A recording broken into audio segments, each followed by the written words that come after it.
Bonjour chers amis, bonjour la Martinique, bonjour la Guadeloupe, bonjour la Guyane et tous nos amis qui nous regardent d'ailleurs. Merci de nous recevoir chez vous.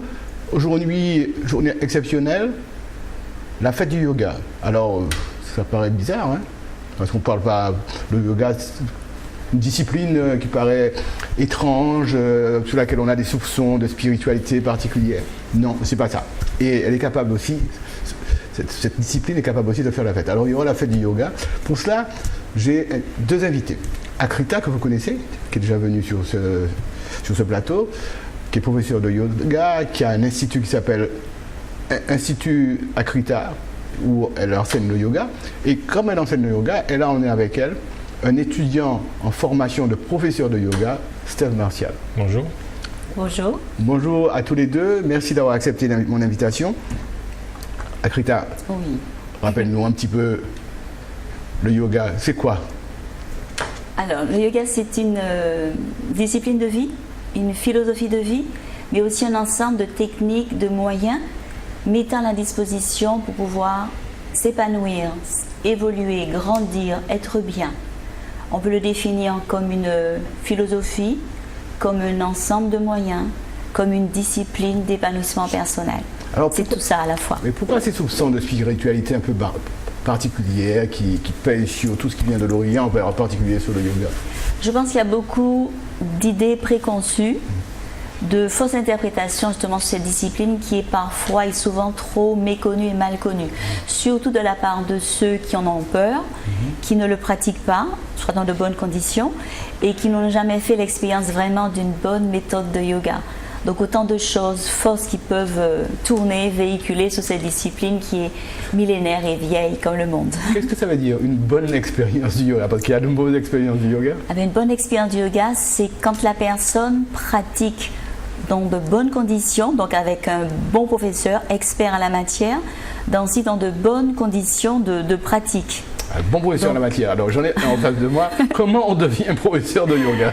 Voilà, déjà on suit une formation, soit au sein de fédérations, soit au sein d'ashram, soit directement de maîtres à disciples qui transmettent cette discipline. Donc ça a été mon cas, j'ai suivi ma formation au Canada, à Montréal, avec justement Swami Vishnudevananda quand il était encore vivant. Donc ça a été une très grande chance parce qu'il a été celui qui, sorti de l'Inde, disciple de Swami Sivananda, est parti en Occident pour promouvoir le yoga. Donc j'ai eu vraiment cette chance de pouvoir le rencontrer, c'est une grande chance. Donc c'est comme ça que je suis devenue professeure de yoga. Et cet enseignement, maintenant tu le diffuses à la Martinique? Alors cette discipline, cet enseignement, oui, je le promotionne au quotidien, mais je le diffuse pour développer cette méthode que j'enseigne. Et effectivement, nous avons une formation professeur de yoga, la méthode Yoga Harmonique Style Akrita, qui a commencé en septembre 2014 et qui, la première session se termine là en juillet 2015, mais qui s'étale sur 3 années. Donc alors Steve est un de tes élèves. Oui. Bonjour Steve. Bonjour. Raconte-nous un peu comment es-tu allé vers le yoga? Quelle était la motivation? Il faut dire que naturellement c'est une philosophie qui m'a toujours interpellé, donc pour laquelle j'ai toujours cherché, j'ai toujours lu, etc. Mais ce qui s'est passé l'année dernière, en 2014, c'est que dans le cadre de mon activité professionnelle, qui est déjà dans le domaine du bien-être, parce que je pratique les massages. Et j'ai eu l'occasion, lors d'une discussion avec Akrita, de découvrir qu'elle avait ce projet de mettre en place la formation de professeur de yoga. Donc, comme elle en a parlé, j'ai pour ainsi dire pas réfléchi, puisque je me suis dit, tiens, mais voilà ce que je cherchais, puisque dans le cadre du développement de mon activité, je recherchais une discipline supplémentaire qui pouvait compléter parfaitement ce que je fais déjà. Ce qui est le cas du yoga, puisque le yoga vise à amener l'individu à développer son bien-être de manière holistique, complète, au niveau de son mental, de son corps, et donc j'ai adhéré tout de suite à ce projet. Rappelle-nous, ça va durer combien de temps cette formation? Alors la formation complète dure 3 ans, puisqu'il y a différents niveaux. Donc tout d'abord au niveau débutant, dont je suis la formation actuellement sur 1 an, jusqu'à juillet 2015. Ensuite, un deuxième stade qui concerne la formation au niveau moyen et un troisième stade niveau avancé. Voilà. Donc pour l'instant, je suis à la première année où je prends en charge déjà les débutants. Alors, cet institut que tu diriges fait une formation pour les futurs professeurs, mais tu reçois aussi des élèves de yoga qui n'ont pas d'intention d'être un jour professeur, mais qui viennent faire du yoga chez toi pour leur bien-être. Tout à fait. À l'origine, l'Institut Akrita, c'est un centre de yoga et de bien-être. Cela tourne autour de ces deux grandes activités. Donc au quotidien, sur la semaine, dans des plages horaires précises, nous recevons justement du public qui viennent pour justement bénéficier dans un espace approprié de cette discipline. Donc nous avons les femmes enceintes pour les aider à préparer la naissance et l'accouchement, les seniors pour bien vivre leur retraite, les enfants. Cette année, l'activité a été quelque peu difficile à mettre en place du fait du changement des rythmes scolaires.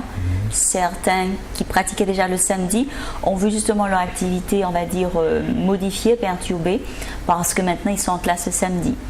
Mais il reste aussi les adultes, hommes et femmes, c'est la plus grande, on va dire, tranche plus importante de personnes venant justement trouver dans un espace de bien-être, un havre de paix, je souris, de sérénité, de bien-être, la gestion du bien-être, un mieux-être, un moment pour eux, rien que pour eux. Quelle est la moyenne d'âge? Alors, nous avons donc l'activité yoga adulte commence bien sûr à 18 ans. Parce que nous avons juste avant les adolescents de 11 à 17 ans. Puis après, le relais, c'est de 18 jusqu'à, on va dire, 60 ans. Et après, la relève sera assurée par le yoga senior, réservé à ceux qui sont à la retraite, donc plus en activité, et qui souhaitent vraiment vivre une retraite paisible et sereine. Donc la tranche d'âge, on va dire 18-60 ans. Est-ce qu'il y a plus de femmes que d'hommes? Généralement, oui. Toutes ces disciplines sont davantage fréquentées par les femmes, mais il ne faut pas croire.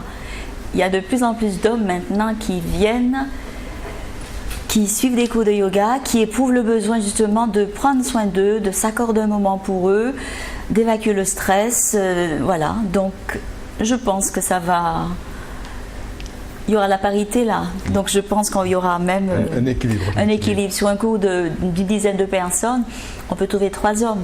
Donc bientôt, j'espère qu'il y aura 6 hommes, 4 femmes, ou bien 5-5. Est-ce qu'ils viennent en couple? Certaines viennent en couple, oui. En couple, oui. Peut-être pas forcément à la même, au même créneau, oui, parce que mais sur la semaine, parce qu'il faut effectivement que ça coïncide avec les créneaux que nous proposons, leurs activités, les obligations familiales. Et puis certaines aussi viennent en famille. Pour pratiquer du yoga, je suppose qu'il y a une certaine discipline de vie.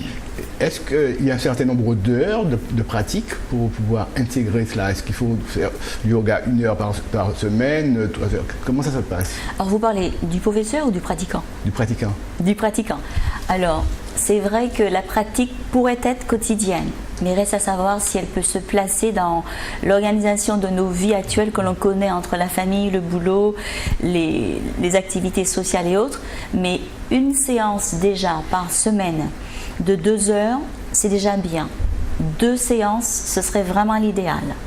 Au-delà de ça, cette séance en salle, une pratique individuelle peut prendre le relais, ce qui est fortement conseillé, puisqu'il s'agit d'apprendre les techniques qui seront ensuite transposables à la maison ou au travail pour justement rester dans l'équilibre le plus souvent que possible. Le professeur de yoga, lui, il a une pratique quotidienne. Le professeur de yoga également a une pratique. Elle devait être régulière au quotidien. Reste à savoir si effectivement, pour lui aussi, moi en tant que chef d'entreprise, gérant justement l'Institut, cela me prend beaucoup de temps dans la gestion de l'entreprise. Mais il faut effectivement réserver un temps pour soi, un temps pour pratiquer, un temps pour approfondir les enseignements et puis aussi un temps pour être bien. Donc oui, la pratique est régulière et conseillée, pratiquant, professeur, voilà. Steve, comment ça se passe pour toi? Tu as une pratique quotidienne aussi? Je dis que j'ai une pratique, oui, quasi quotidienne, dans le sens où je suis à l'Institut pratiquement tous les jours, déjà dans le cadre des études. Et à la maison, j'essaie aussi de m'aménager des plages pour pouvoir poursuivre la pratique à domicile, individuellement. Mais sinon, oui, depuis que je suis en tout cas inscrit à formation. À la formation, je pratique régulièrement, très très régulièrement d'ailleurs. Est-ce que tu as réussi à convaincre ta famille du bienfait du yoga bien et sûr. les entraîner avec toi? Oui, tout à fait. D'ailleurs, c'est prévu que ma fille s'inscrive à la rentrée prochaine. Et puis à la maison, quand je pratique, eh bien, elle me voit faire et Ça crée une ambiance aussi. ça crée une ambiance. Une ambiance qui est d'ailleurs très, très harmonieuse, très saine, puisque le yoga, l'un des buts du yoga, c'est d'amener l'individu à connaître l'harmonie intérieure et c'est une harmonie intérieure qui se diffuse dans son environnement. Donc ça crée un climat très, très bénéfique pour tout le monde. Pour tout le monde. Voilà. Akrita, Oui. on avait parlé la dernière fois des enfants et je t'avais parlé des enfants autistes. Alors rappelle-nous quel est l'avantage pour les enfants autistes de faire du yoga? Les enfants autistes, comme tu dis, mais un enfant qui peut manifester de l'agitation, de la surexcitation, agitation, un enfant aussi en mal de développement, un enfant qui manque de concentration, un enfant qui a besoin de se relaxer, toutes les tranches d'âge, tous les enfants peuvent bénéficier, qu'ils soient bien intégrés ou autistes ou en échec scolaire ou même ceux qui, ayant de bons résultats, ne pourront être que plus performants. Donc c'est recommandé vraiment à tout le monde. Parce qu'un enfant autiste peut être très très agité. Comment arriver à canaliser ça? Ça se fait en dehors des parents? Eh bien, c'est le prendre, on va dire, en cours individuel, pour déjà être plus disponible pour l'enfant, l'accompagner au mieux par rapport à ses besoins. Donc cela se fera dans ce cadre, voilà.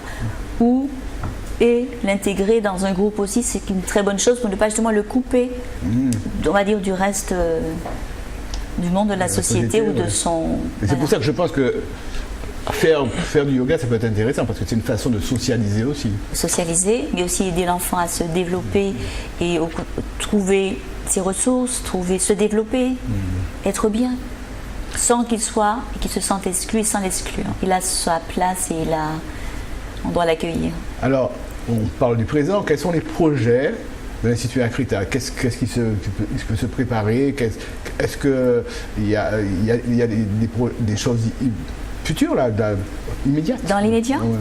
Eh bien, dans l'immédiat, c'est cette formation professeur de yoga à la méthode Yoga Harmonique Style Akrita qui va se poursuivre. La première saison, nous l'avons commencé là de septembre 2014 à juillet 2015.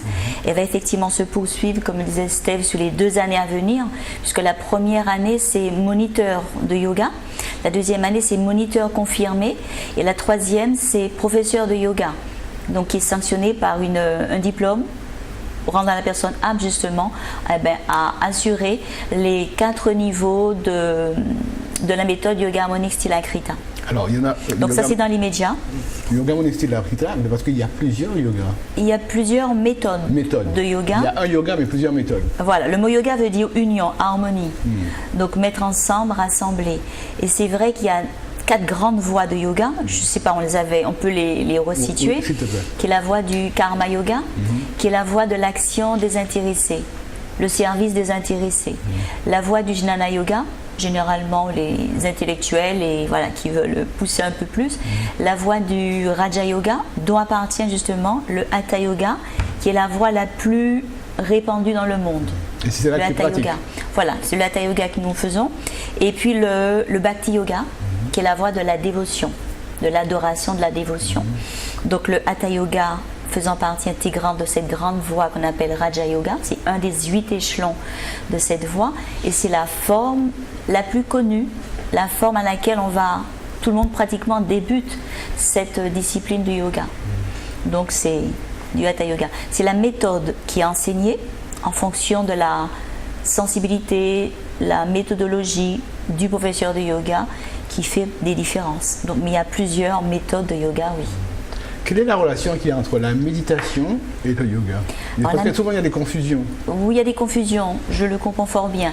La méditation, pareil, c'est un des échelons dans cette grande voie qu'on appelle Raja Yoga. Donc le Hatha Yoga, posture, respiration, pranayama, permettent justement à cette autre étape qu'on appelle la méditation, mais qui est une étape, on va dire, inévitable, qui vient tout naturellement, spontanément. C'est vrai que ça fait peur, certains craignent de l'aborder, mais la méditation a des bienfaits inestimables. Alors, en fait, à différents niveaux. Alors j'avais reçu ici des amis à vous qui ont parlé de méditation. Ils ont expliqué en fait que c'est une technique. Oui, c'est une technique.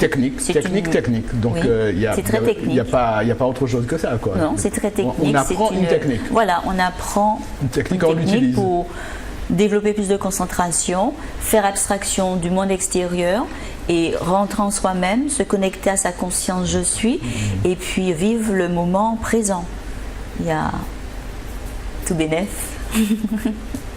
Pour information pour les spectateurs, les cours que tu vas donner reprennent à la rentrée pour une future première année, parce que tu vas assurer les 3 années. Les cours de professeur de yoga, oui. Alors nous terminons la saison là en juillet avec un premier examen où il y aura une certification moniteur de yoga, parce que les évaluations se font tout au long de l'année. L'examen en juillet, l'institut est fermé en août, la reprise de l'activité tout aussi bien de la formation, parce que les deux vont parallèlement, se refera en septembre. Pourquoi se font parallèlement? Parce qu'il faut pour nos étudiants un champ d'application au niveau duquel ils vont pouvoir intervenir, apprendre en théorie, en pratique et faire des interventions au niveau des groupes jusqu'à ce qu'effectivement le but c'est de les rendre autonomes, indépendants pour qu'à la fin d'une saison ils puissent, comme il l'a dit, prendre en charge des groupes de travail niveau débutant. Comment va le yoga dans le monde? Est-ce qu'il est reconnu, pas reconnu? Alors, comment va le yoga dans le monde? Le yoga, on va dire, a évolué vers l'Occident comme une traînée de poudre. Et c'est vrai. C'est pour ça qu'il y a des interprétations un peu différentes. Voilà pour l'interprétation. Et il se porte bien parce que je crois que dans le monde, il y a près de 250 millions d'individus qui le pratiquent. Peut-être 10 millions aux États-Unis, 1 million en France, 20 millions environ. aux États-Unis et plus de 2 millions. 2 millions en France. Et c'est vrai aussi qu'il est présent en Martinique. Il est présent en Martinique depuis les années 70. Et je voudrais justement saluer la bravoure et le courage des tout premiers professeurs de yoga. Je peux les nommer? Oui, à la personne de Victor Varcier, de Eudaric Henry, de Jean-Claude Tissot, que quand je suis arrivée dans les années 80, ils étaient déjà sur le terrain. Et Dieu seul sait si à cette époque, c'était fermé. C'était quelque chose de sectaire. Donc ils ont dû avoir beaucoup de courage justement pour être les pionniers, s'y implanter, promouvoir cette discipline de vie à laquelle ils croyaient. Donc je crois qu'ils méritent notre hommage. Les nouveaux professeurs de yoga qui arrivent là ne les connaissent pas. J'ai commencé dans les années 80, je les ai trouvés sur le terrain. Donc ils méritent vraiment cet hommage. Donc c'est grâce à eux qui ont implanté, fait venir le yoga en Martinique, que je peux dire aujourd'hui que je suis là. Donc par là, si je suis partie faire mes formations, oui, mais ils ont labouré le terrain, ils ont défriché. Et après, je suis venue, d'autres sont venus. Et après, là, le but justement de promouvoir cette formation, que d'autres prennent la relève. Donc je reviens à ma question. C'est-à-dire qu'à la rentrée, il y aura des cours pour ceux qui vont passer en deuxième année de formation, mais tu vas assurer aussi les nouveaux en première année. Les nouveaux en première année, pareil, sur une formation qui ira jusqu'en juillet 2018, puisqu'elle se fait sur 3 années. Et là, la formation se fera à l'IMS, l'Institut Martiniquais des Sports, ce nouvel établissement qui a été créé sur le Lamentin. Et voilà, en partenariat avec justement cette institution, il y aura cette formation yoga, de professeur de yoga. Le Lamentin est devenu un vrai croisement. Oui, c'est un centre, tout converge facilement vers ce lieu. C'est une ville où on trouve plein d'activités. Voilà. Et donc la formation va se faire là-bas. La formation va se faire là-bas. Donc nous invitons tous ceux et celles qui, quand bien même n'ont pas pratiqué encore le yoga, quand bien même ils l'ont déjà pratiqué, quand bien même ils ont déjà fait d'autres approches, d'autres méthodes, et ils veulent, sans partir au Canada, aux États-Unis, en France, se former, ils peuvent rester maintenant en Martinique, puisque nous sommes un centre de formation qui a son numéro d'activité. Ils peuvent recevoir dans de bonnes conditions cette formation professeur de yoga. Donc j'invite tous ceux qui pourraient entendre le message, qui pourraient le communiquer à d'autres, de se faire connaître, de retirer les dossiers d'inscription qui seront disponibles du 20 juin Et la date limite des dépôts, ce sera le 30 juillet. Mais où c'est qu'on peut les retirer? Toujours à l'Institut? C'est à l'Institut. À l'Institut. À l'Institut, je pense que voilà, à l'Institut, pour avoir les coordonnées, ils pourront appeler, nous rencontrer. Et puis aussi, très bientôt aussi, il y a une manifestation. Mais on peut donner un numéro de téléphone quand même. Alors, le numéro de téléphone, 06 96 88 85 32. Je peux te demander de le répéter, s'il te plaît. 88 85 32. Voilà. Donc, si vous voulez vous inscrire au cours de yoga pour la rentrée prochaine. À la formation. À la formation. Professeur de yoga. Et pour mais les cours, aussi, voilà. Et pour les cours de yoga pour aussi. Les cours de yoga aussi, la saison débute en septembre. Elle se terminera en juillet 2016. Les horaires aménagés. Les horaires seront quelque peu différents pour la saison. Ils seront en fonction des groupes en présence. Mais il y aura des séances niveau débutant, ça c'est sûr. En journée, en soirée, le samedi. Très bien. Alors, je te demandais comment allait le yoga dans le monde. Est-ce que, par exemple, la certification qui est donnée à un professeur de yoga ici, elle peut être reconnue ailleurs? Ah oui, c'est un professeur de yoga. Il a été formé à une méthode. Il est apte, il a été évalué apte. Il maîtrise bien les principes de base de cette méthode. Il est capable d'accueillir, d'accompagner, d'encadrer, de suivre quelqu'un qui voudrait progresser à travers ces disciplines. Oui, il devient un véritable professionnel, un expert dans la matière. La formation est là pour lui donner justement tous les outils qui sont nécessaires pour qu'il puisse être un bon professeur de yoga. Dans 2 ans, tu es un professeur de yoga. Oui, déjà là, je suis à l'issue de cette première année à même de prendre en charge des débutants, comme je le fais déjà à l'Institut, dans le cadre de la formation. Donc toujours bien sûr sur la guidance d'Akrita. Mais c'est là qu'on voit quand même que la formation, c'est une formation qui est très très bien structurée et on bénéficie d'un savoir-faire et d'une compétence de plus de 30 ans quand même. Ça fait plus d'une trentaine d'années qu'Akrita pratique le yoga. Et en ce sens, c'est vraiment une formation qui est bien faite. Donc j'invite toutes celles et tous ceux qui seraient intéressés par cette formation de s'y intéresser sans aucune hésitation, sans aucune crainte. Parce que vraiment, pour avoir fait l'expérience depuis quelques mois, c'est sans regret que je suis cette formation. Et d'ailleurs, c'est très enrichissant parce qu'on rencontre des gens au quotidien avec qui on échange, qu'on voit évoluer dans leur pratique. Et quand je vois certaines personnes qui arrivent avec certains blocages, certains malaises, que ça soit d'ordre émotionnel ou physique, et que vous voyez qu'au bout de quelques semaines, ils vous disent « Tiens, je me sens mieux, ça va mieux, je suis mieux dans mon corps, dans ma tête ». Je discutais il n'y a pas longtemps avec une dame parce qu'il faut dire qu'il y a beaucoup de gens qui viennent pratiquer sur recommandation de leur médecin, de leur kiné. Donc il y a des gens qui viennent sur recommandation de leur kiné parce qu'ils ont une scoliose. Et une pratiquante qui me témoignait dernièrement qu'elle est là sur recommandation de son médecin parce qu'elle a le lupus.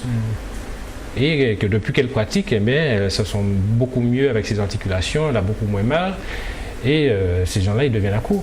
Parce qu'ils se rendent compte qu'avec une méthode qui est toute simple, qui se fait en douceur, on arrive à avoir vraiment un mieux-être au bout de peu de temps. Quoi. Et on peut le répéter, c'est une technique. C'est une technique, c'est une science. Le yoga, c'est une science, c'est pas une religion, c'est une technique. Et d'ailleurs, il suffit d'aller sur Internet et vous allez voir qu'il y a plein de recherches scientifiques qui ont été faites dessus, il y a plein de livres qui en parlent. Donc, voilà. Alors, le 21 juin, c'est la fête de la musique dans le monde entier. Oui, le 21 juin. Avec tambour et trompette. Et le 21 juin, avec des tambours et trompettes, le yoga rentre dans le monde. Oui. Raconte-nous. Alors, c'est le Premier ministre indien, dont Narendra Modi. Voilà, Narendra Modi, qui a justement, quelque temps après son installation au pouvoir, pratiquant lui-même le yoga, a voulu qu'il y ait un jour dans l'année réservé au yoga pour le yoga. Donc c'est vrai que le 21 juin c'est le jour le plus long de l'année, c'est le solstice d'été. Et bien c'est le 21 juin aussi qui a été décrété par l'ONU comme journée internationale du yoga. Par l'ONU. Par l'ONU, oui, par l'ONU, l'Organisation des Nations Unies. et de par le monde. Ça veut dire que de New Delhi à Francfort, à Londres, à Paris, à Madrid, à Barcelone, à San Francisco, à Fort-de-France, aux Antilles, dans la Caraïbe, partout dans le monde, eh ben, cette science, cette discipline est enfin reconnue après plus de 2500 ans d'existence. Donc oui, c'est une première, c'est la première grande journée internationale du yoga. Donc le yoga maintenant a sa journée, son jour de reconnaissance et de... Et ce sera difficile de l'oublier parce qu'il y aura toujours de la musique. Non, justement. Le yoga, c'est harmonie, union, donc oui. ça va s'intégrer facilement avec ce jour. Et la musique, justement, va propulser, porter sur la vague. On pourra difficilement oublier ce jour-là parce qu'il y aura la fête de la musique. La fête de la musique. Ce sera la fête du yoga. Ce sera la fête du yoga. Ce sera la fête du yoga. Parce que quand on prend en compte qu'il y a près de plus de 250 millions d'individus, de pratiquants de par le monde qui le font, en Martinique, il y a beaucoup. Je pense qu'on est plus de 10 000, 30 000 de pratiquants. Il faudrait peut-être faire une étude là-dessus. En Martinique ? Je pense. Ah oui, il y a beaucoup de personnes qui ont pratiqué, qui pratiquent, qui ont envie de pratiquer, mais qui ne sont pas encore pratiquées. Il faudrait faire une étude. Je pense même qu'il y a peut-être plus de 30 000 personnes. Vous savez, en 30 ans de carrière, où j'ai implanté l'Institut en 1984, et nous sommes là 31 années après la création de l'Institut, j'ai vu passer du monde. Et comme il y a plusieurs centres et instituts de yoga en Martinique, chaque professeur, chaque centre, chaque institut de yoga a une clientèle. Donc voilà, je pense que... Il y a des gens qui pratiquent à domicile, en attendant chez eux, tranquillement. Voilà. Donc le 21 juin, oui, Journée internationale du yoga, décrétée par l'ONU. Donc j'invite justement tous les sympathisants, tous les pratiquants, tous ceux qui sont ouverts, dans un esprit ouvert à cette discipline, à se joindre à nous. Ce sera une occasion, un moment pour découvrir cette discipline. Et c'est vrai qu'il y a une association qui s'occupe de fédérer tout cela. Et cela se fera à l'IMS, l'Institut martiniquais des sports que j'évoquais tout à l'heure, qui pourra recevoir justement les visiteurs du matin, 8h je crois, jusqu'en fin de journée. En fait, il n'y aura pas de séance de yoga là. Ah oui, dans le programme, il est prévu des séances de yoga avec les différentes écoles de yoga en Martinique. Donc ce sera aussi un moment, un moyen, une occasion excellente de rencontrer dans une dynamique les différents intervenants, les différents professeurs, les différentes méthodes. Donc tout le monde pourra trouver sa forme de yoga qui lui convient. Mais il faut venir à cette manifestation. Je sais que c'est le jour de la fête des pères, le 21 juin, le jour de la fête de la musique. On va emmener les papas. Voilà, on emmènera les papas. Mais d'ailleurs, ça peut faire l'objet des cadeaux offrir au papa. Ah oui, au lieu de lui offrir une perceuse, on peut lui offrir un bon abonnement yoga. Un bon abonnement yoga. La perceuse a une utilisation très rare en fait, sauf des gros bricoleurs. Mais les murs ne peuvent pas supporter tout le temps les trous, alors que le yoga peut apporter autre chose. Beaucoup à l'individu en termes d'épanouissement. Donc c'est vrai, comme le dit Steph, je rebondis là-dessus. C'est l'occasion d'avoir ce jour-là. Nous allons offrir des séances de yoga découverte à tous ceux qui viendront vers nous pour découvrir notre méthode, des bons cadeaux à l'intention des papas, mais aussi à offrir à toute personne, surtout pour la dernière période de notre saison, le mois de juillet, où nous aurons un programme tout spécial avec la salutation soleil, qui est mondialement connue. Oui. Bien. Est-ce qu'on peut voir... Les positions de yoga s'appellent comment? Des arts? Des asanas. Asanas ou postures. Les postures de yoga, les asanas. Est-ce que nous aurions la possibilité de visionner quelque chose dessus? Ben oui. Nous avons tourné ici, je crois, avec nos deux étudiants. On va se découvrir d'ailleurs. Voilà. Vous découvrir. Nous avons justement tourné ici avec nos deux étudiants, Michaela et Steve. Nous avons fait une petite chorégraphie et après on pourra la commenter si vous voulez. Très bien. Parfait. Alors on va demander à la technique de nous permettre de voir cette vidéo.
Bravo.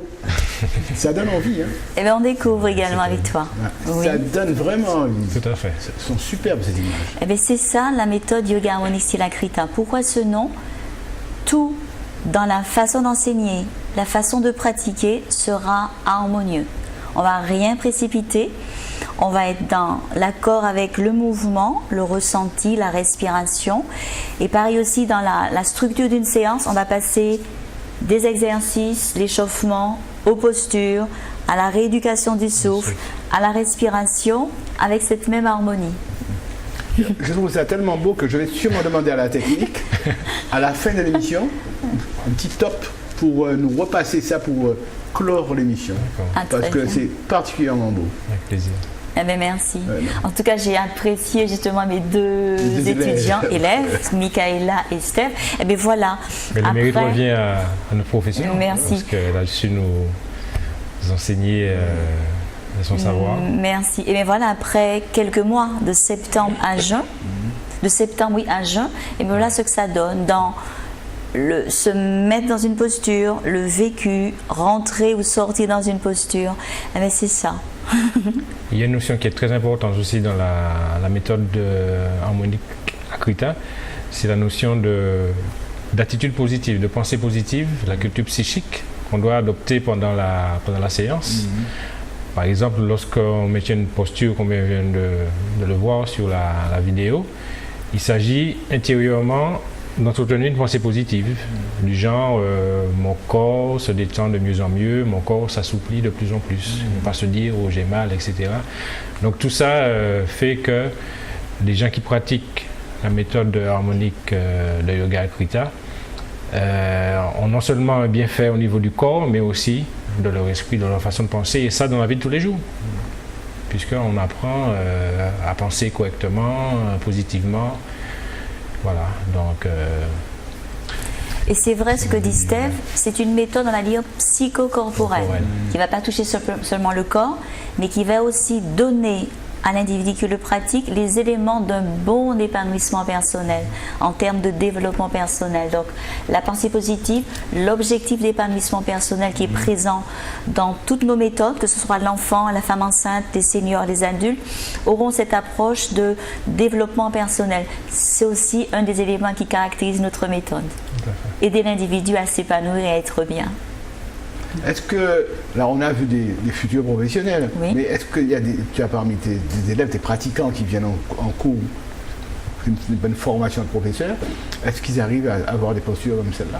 Ah oui, le but, c'est justement, c'est de prendre la personne telle qu'elle est dans ses blocages, ses limitations, ses inconforts du moment, à l'aider à transcender, à dépasser et voir justement petit à petit une amélioration, l'installation de la souplesse, un meilleur positionnement et d'arriver justement à être surpris, comme récemment la jeune femme qui t'a fait part de son expérience après un accident. Voilà, tout à fait, parce qu'on a aussi des pratiquants qui viennent pratiquer parce qu'ils ont eu un traumatisme au niveau du corps suite à un accident, etc. Et ces gens-là, ils sont étonnés de voir que le corps retrouve un fonctionnement quasi normal après quelques séances et grâce à ces différentes postures. Parce que justement, le yoga, en tant que science, est structuré de telle façon à permettre au corps de bouger sur différents plans. Et donc il y a des postures qui sont inversées, donc qui permettent de travailler par exemple la colonne vertébrale de différentes façons pour la redresser et pour lui redonner sa souplesse et voilà. Donc je tiens à dire aussi que l'une des particularités avec cette méthode, c'est qu'elle est structurée, elle est progressive. Parce qu'à un moment donné de la pratique, les pratiquants vont se retrouver à pratiquer seuls. Et ça, c'est extraordinaire. Quand vous êtes là en tant que moniteur ou professeur et que vous voyez qu'à un moment donné, les élèves se prennent en charge eux-mêmes, vous êtes là, c'est sûr qu'on est là pour recadrer, pour observer, pour corriger. Mais c'est extraordinaire de voir qu'ils font eux-mêmes des postures, qu'ils font eux-mêmes leur réchauffement. Et ça, c'est vraiment gratifiant, c'est beau à voir. C'est vrai, c'est important, parce que c'est une aussi des caractéristiques de notre méthode, c'est amener la personne à devenir autonome dans sa prise en charge personnelle. le cours étant structuré, progressif, structuré, de base bien sûr pour ceux qui commencent, eh bien, c'est vrai, chacun pourra voir ses progrès au fur et à mesure des séances. Ils en sont très contents, voilà pourquoi ils sont fidèles à notre méthode, voilà pourquoi ils veulent continuer à pratiquer. Donc c'est une véritable rééducation posturale, mais c'est aussi une méthode psychocorporelle. Et c'est aussi un bon outil de travail, un bon outil de développement personnel, physique, mental, spirituel. Alors cette autonomie est intéressante parce que si on peut accuser le yoga d'avoir un gourou et des adeptes, tout ce que tu viens de dire casse complètement cette conception erronée de yoga. Voilà. Il n'y a pas de gourou, il y a un enseignant qui accompagne, qui guide, qui recadre comme il a dit, qui donne les bons principes de base à mettre en place pour éviter de se blesser, pour dépasser ses limitations dans les je ne peux pas, je ne vais pas, mais au contraire voir que c'est possible, yes I can, et de pouvoir aller plus loin. Donc c'est important effectivement, après chacun de nos programmes de travail, que nous en avons 4 sur l'année, chaque pratiquant, et ça c'est tout l'art du professeur de l'accompagner, est amené à pouvoir travailler seul. Et nous, professeurs qui regardons, c'est vrai, nous prenons plaisir à regarder et c'est là que nous voyons si nous avons failli ou pas, ou si nous avons réussi notre mission. Donc donner à l'autre les éléments qui lui seront nécessaires pour pratiquer à la maison. Nous ne sommes pas là, mais ils peuvent, un jour férié, un jour comme on leur semble, de pratiquer. Et c'est ça. Et là, on dit, bon, on a réussi quelque chose, on a transmis le message, on a mis à portée de main les éléments de la méthode. C'est la récompense. Tout à fait. Oui, mais on cherche toujours à améliorer, à aller plus loin. Alors après, quand tu vas passer ton diplôme, dans 2 ans, qu'est-ce que tu vas faire ? Alors, c'est vrai que d'un point de vue professionnel, effectivement, je souhaiterais m'épanouir dans cette discipline. Après, je vais prendre les choses comme elles viennent. C'est-à-dire qu'il y a plusieurs axes sur lesquels on peut enseigner le yoga. Et d'ailleurs, il y a plein de choses qui sont en train de se mettre en place et de se développer. Le yoga peut se pratiquer, peut se enseigner en entreprise, par exemple, au sein d'une collectivité, dans une institution, à l'école. Dans un institut. Donc il y a plusieurs angles sur lesquels on peut aborder la chose. Donc bon, pour l'instant je termine ma formation et puis j'observe déjà, je vais voir sur quel angle. Il vient de dire quelque chose d'intéressant, Steph. Ça se fait, toi tu as eu l'occasion de pratiquer en entreprise, en collectivité. En entreprise, oui. Il y a des entreprises qui peuvent en faire la demande. C'est vrai qu'il faut avoir un espace qui peut être dédié à ça parce qu'il faut quand même, pour une bonne pratique, un lieu adapté. Est-ce que les administrations n'auraient pas besoin de ça ? Ah oui, beaucoup. Beaucoup d'administrations, beaucoup d'entreprises, beaucoup de collectivités, oui. Je crois que dans certaines collectivités, on met en place des séances de coaching bien-être.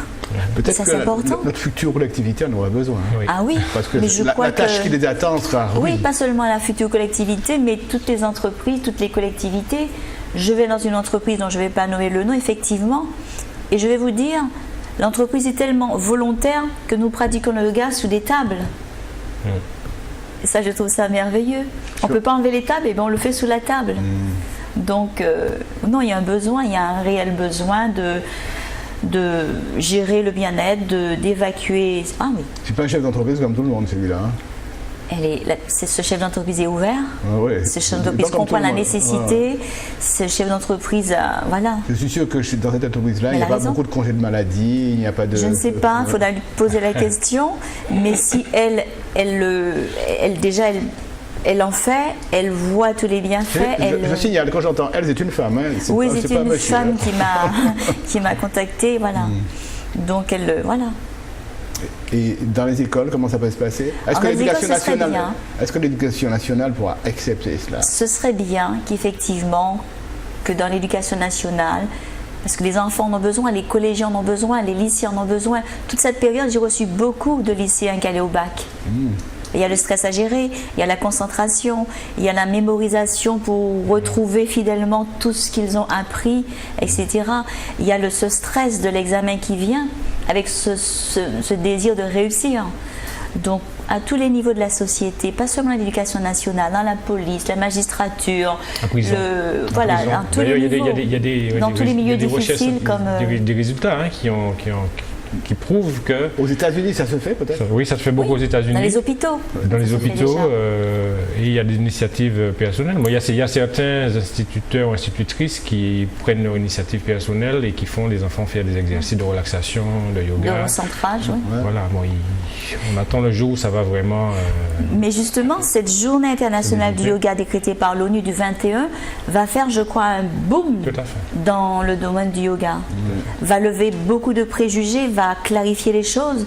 Et c'est là qu'on sera reconnu mondialement tous les bénéfices, les bienfaits qu'il y a à pratiquer cette discipline. Tu parles que le yoga rentre dans les écoles, on a vu dans les milieux. Mais pourquoi, je te pose la question, pourquoi est-ce qu'il ne pourrait pas se faire aussi à la télé? Oui, pourquoi pas. Mais Pourquoi pas un petit cours de yoga Mais j'étais en train de me- à La la forme de ce télé? qu'on vient de voir, par exemple. J'étais en train de me poser la question, est-ce que vous avez d'autres rendez-vous presse pour- Oui, nous avons des rendez-vous. Ce serait bien justement de faire par exemple une séance, ma séance de yoga en direct à la télé où les gens chez eux Voilà. pourront aborder la discipline. Comme ils le font déjà sur certaines chaînes nationales. Mais oui, pourquoi pas alors, au niveau non, local. c'est une idée fantastique. Moi, je pense que de la même façon dont nous faisons une émission comme celle-là, ce serait bien qu'un professeur de yoga, je ne connais pas beaucoup, hein, donc qui est professeur de yoga. Mais nous sommes partants. Hein. Je connais Tu connais les meilleurs. le professeur sommes de yoga partants, Maïou. puisse assumer Ah oui. un cours de yoga à la télévision. Mais oui. Et ce serait novateur. Et je pense qu'il faut simplement trouver le créneau horaire. Il ne faut pas que ça soit trop long parce que les gens n'ont pas l'habitude de ça. Quand je parle de ça, c'est une petite initiation régulière chaque jour Chaque avec jour. une posture dans les bienfaits, les corrections, les comment prendre, Chaque jour, comment ce sera relâcher. du travail hein, pour le professeur de yoga. Oui, mais ça, c'est notre mission. Nous sommes là D'autant pour qu'Akuta promotionner. prend aussi en charge les femmes enceintes. Oui. La préparation à l'accouchement. Non, mais c'est une chose à voir et à Ah oui, soumettre tout à fait. au directeur de chaîne. Eh ben, s'il regarde l'émission, s'il nous entend, Ah, tu parles on du va nôtre, dire là. que, Oui. on va dire que la demande est lancée. Mais c'est un monsieur, Ce sera une très c'est un bonne monsieur chose. qui aime prendre des risques. Il en a pris avec moi quand j'ai commencé cette émission-là. Mais si jamais il pense que c'est un bon sujet, je pense que. Tu le prends avec nous? Ouais. Tu le prends? Bien sûr, c'est parti. Même bien sûr. Non, mais Donc de manière officielle. il faut le lui soumettre. De manière officielle. Non, mais Non. c'est un monsieur qui aime prendre des risques. Il a fait des choses originales sur cette chaîne. Hein. Moi, c'est la seule émission, celle-là à laquelle vous participez, c'est la seule émission médicale télévisée de la Caraïbe. Alors, En français et en anglais. J'ai reçu déjà des messages de Trinidad et de Barbade parce que ça n'existe pas chez eux. alors, Mais- peut-être qu'une autre télé va nous faire la Mais d'ailleurs, proposition. Donc pourquoi ça? Si le yoga se retrouve dans une émission médicale, donc ça veut dire que c'est une discipline. Alors, mais ce qui est intéressant, c'est qu'il n'y a pas de barrière de langue. C'est-à-dire que cette émission, si jamais on réussit à la faire, eh ben, elle sera vue partout. D'accord. Oui. Voilà. Parce que la journée internationale du yoga, ce sera un véritable boom. Donc à partir de là, c'est vrai que ce sera... On va surfer sur la vague. Hein. Et Alors- déjà, on observe qu'il y a un réel engouement pour le yoga. Il suffit de voir chaque semaine, vous savez, il y a les magazines qui sortent là sur le marché local. Il y a souvent des articles qui parlent du yoga, qui mettent en avant cette discipline. Je vais vous dire merci. Oui. Merci d'être venu. Avec plaisir, merci Avec à vous. plaisir. On a parlé du yoga, je veux qu'on continue à en parler. Et pour ça, j'avais demandé à la technique, si jamais il y a encore cette possibilité, on dit au revoir à nos téléspectateurs. Au revoir. À bientôt, à très bientôt. Et puis à bientôt. Merci Et puis on leur dit, regardez. Oui. Et venez le 21. Le 21, nous serons présents lors de cette À journée. l'IMS. Et heureux de vous accueillir. Merci à la Merci. technique de nous repasser le Merci. petit film. Merci.